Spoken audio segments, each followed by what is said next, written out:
আমি তো বলেছি, যারা বলছে যে এসআইআর হলে তৃণমূলকে দেখা যাবে না, তৃণমূলকে পাওয়া যাবে না, আরে তৃণমূলের ভোট শতাংশও বাড়বে, আসন সংখ্যাও বাড়বে। আমি 1 মাস আগে চ্যালেঞ্জ করেছি, বিজেপি নেতারা অ্যাকসেপ্ট করছে না কেন? আপনি অ্যাকসেপ্ট করুন।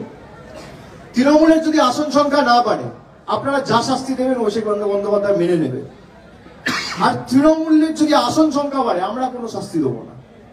মাথা নিচু করে ক্ষমা চেয়ে বাংলার 2 লক্ষ কোটি টাকা 7 দিনে বিজেপি নেতাদের ছাড়তে হবে। চ্যালেঞ্জ অ্যাকসেপ্ট করুন।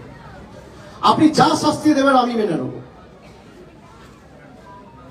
আপনারা যা বলবেন আমি মেনে নেব।